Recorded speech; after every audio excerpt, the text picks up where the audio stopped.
भगवान गणेश की उपासना का विशेष महत्व है। भगवान गणेश की उपासना प्रथम देवता के रूप में की जाती है। आपको बता दें कि प्रत्येक वर्ष भाद्रपद मास के शुक्ल पक्ष की चतुर्थी तिथि के दिन भगवान गणेश का जन्मोत्सव बहुत ही हर्षोल्लास के साथ मनाया जाता है। इस दिन गणपति बप्पा को गाजे बाजे के साथ घर लेकर आया जाता है और विधिवत पूजा एवं उपासना की जाती है। धार्मिक मान्यताओं के अनुसार गणेश चतुर्थी के दिन भगवान गणेश की उपासना करने वाले साधक को सुख समृद्धि एवं बल बुद्धि का आशीर्वाद प्राप्त होता है। हर हर महादेव। नमस्कार, स्वागत है आप सभी का एक बार फिर से भक्ति संगम में, जहां पर हम बात करते हैं शास्त्र ज्ञान और भगवान की। आज के इस वीडियो में हम जानेंगे कि गणेश चतुर्थी की तिथि क्या है 2023 में और गणेश विसर्जन कब करना है तथा गणेश चतुर्थी की पूजा अर्चना का क्या विधान है तथा गणेश चतुर्थी की व्रत कथा भी इसी वीडियो के माध्यम से श्रवण करेंगे और इसके शुभ मुहूर्त के बारे में भी जानेंगे।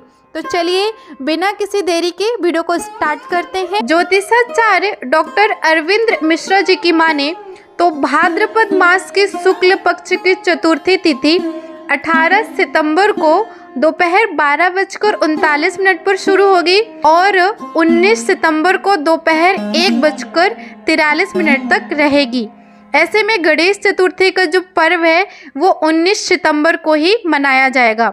19 सितंबर को गणपति जी की स्थापना का शुभ मुहूर्त सुबह 10:50 से 12:52 तक है और अति शुभ मुहूर्त जो बताया गया है वो 12:52 से लेकर दोपहर के 2:56 तक रहेगा। तो रहा गणेश चतुर्थी में पूजा करने का शुभ मुहूर्त। अब पूजा कैसे करनी है वो जान लेते हैं।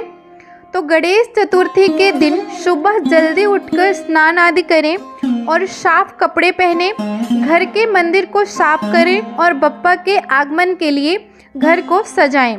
ईशान कोण में लकड़ी की चौकी को स्थापित कर और चौकी पर लाल पीले रंग का वस्त्र बिछाएं। सही मुहूर्त में गणपति की प्रतिमा को घर लेकर आएं और चौकी पर विराजमान करें। इसके बाद उन्हें सिंदूर, फूल माला, धूप दीप, अक्षत, पान, लड्डू, मोदक, दुर्वा आदि अर्पित करें। इसके बाद नियमित रूप से गणेश जी की विधि विधान से पूजा करें। पांचवें, 7वें व 11वें दिन इनका विसर्जन करना है। इस चतुर्थी पर पूजा अर्चना करने के विशेष महत्व बताए गए हैं। भगवान गणेश को दुखहर्ता, सुखकर्ता और विघ्नहर्ता जैसे नामों से जाना जाता है। प्रिय भक्तगणों, मान्यता तो ऐसी भी है कि गणेश चतुर्थी के दौरान गणपति की स्थापना जिस घर में की जाती है और विधि विधान से पूजा वगैरह किया जाता है, उस घर के सारे कष्ट, परेशानियां और विघ्न गणपति अपने साथ लेकर जाते हैं। ऐसे घर में सब कुछ मंगल ही मंगल होता है। पूरे साल लोग इस पर्व का इंतजार करते हैं और धूमधाम से इसे मनाते हैं।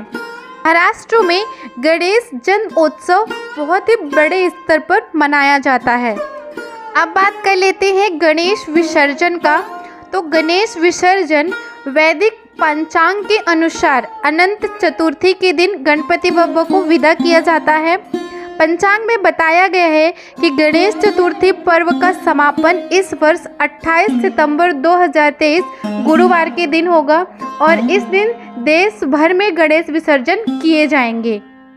अब आपने गणेश चतुर्थी का शुभ मुहूर्त, पूजा कैसे करनी है और विसर्जन के विषय में भी जान लिया है।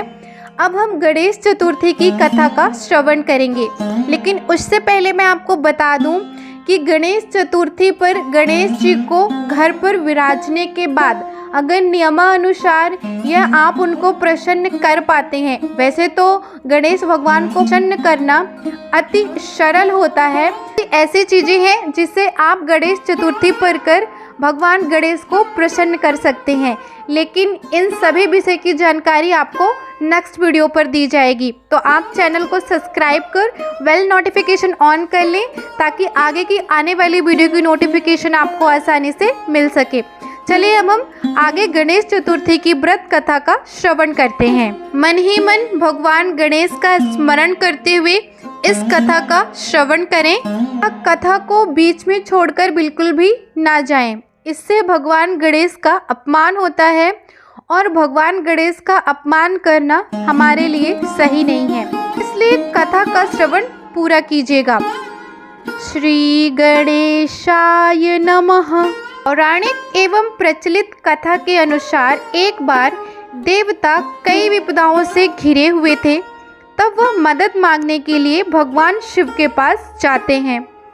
उस समय शिव के साथ कार्तिकेय तथा गणेश जी भी बैठे थे। देवताओं की बात सुनकर कार्तिकेय जी ने गणेश जी से पूछा कि देवताओं की बात सुनकर शिव जी ने कार्तिकेय व गणेश जी से पूछा कि तुम में से कौन देवताओं के कष्टों का निवारण कर सकता है। तब कार्तिकेय व गणेश दोनों ही स्वयं को कार्य करने में सक्षम बताते हैं। इस पर भगवान शिव ने दोनों की परीक्षा लेते हुए कहा कि तुम दोनों में से जो सबसे पहले पृथ्वी की परिक्रमा करके आएगा वही देवता की मदद करने के लिए जाएगा। भगवान शिव के मुख से यह वचन सुनते ही कार्तिकेय अपने वाहन मोर पर बैठकर पृथ्वी की परिक्रमा करना शुरू कर देते हैं। परंतु गणेश जी सोच में पड़ गए कि वह चूहे के ऊपर सारी पृथ्वी की परिक्रमा आखिर कैसे कर सकेंगे। इस कार्य को करने में तो उन्हें बहुत ज़्यादा समय लग जाएगा। तभी उन्हें एक उपाय सूझा। गणेश अपने स्थान से उठे और अपने माता पिता की 7 बार परिक्रमा करके वापस बैठ गए। परिक्रमा करके लौटने पर कार्तिकेय स्वयं को विजेता बताने लगे। तब शिवजी ने गणेश जी से पृथ्वी की परिक्रमा ना करने का कारण पूछा। तब गणेश जी ने कहा, माता पिता के चरणों में ही समस्त लोक है। यह सुनकर भगवान शिव ने गणेश जी को देवताओं का संकट दूर करने की आज्ञा दी। इस प्रकार भगवान शिव ने गणेश जी को आशीर्वाद दिया कि चतुर्थी के दिन जो तुम्हारा पूजन करेगा और रात्रि में चंद्रमा को अर्घ्य देगा उसके तीनों ताप यानी दैहिक ताप, दैविक ताप तथा भौतिक ताप दूर होंगे। इस व्रत को करने से व्रतधारी की सभी प्रकार के दुख दूर होंगे और उनके जीवन में भौतिक सुखों की प्राप्ति होगी। चारों तरफ से मनुष्य की सुख और समृद्धि होगी। पुत्र पौत्रादि धन ऐश्वर्य की कोई भी कमी नहीं रहेगी। गणेश को लेकर एक दूसरी कथा भी प्रचलित है जो कुछ इस प्रकार है।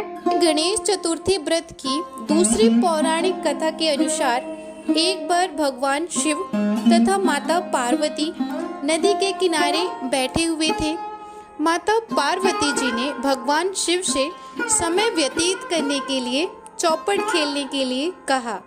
शिव चौपड़ खेलने के लिए तैयार हो गए, परंतु इस खेल में हार जीत का फैसला कौन करेगा, यह प्रश्न उनके समक्ष उठा। तो भगवान शिव ने कुछ तिनके एकत्रित कर उसका एक पुतला बनाकर उसकी प्राण प्रतिष्ठा कर दी और पुतले से कहा, बेटा हम चौपड़ खेलना चाहते हैं परंतु हमारी हार जीत का फैसला करने वाला कोई नहीं है, इसलिए तुम बताना कि हम दोनों में से कौन हारा और कौन जीता। इसके बाद भगवान शिव और माता पार्वती का चौपड़ खेल शुरू हो गया।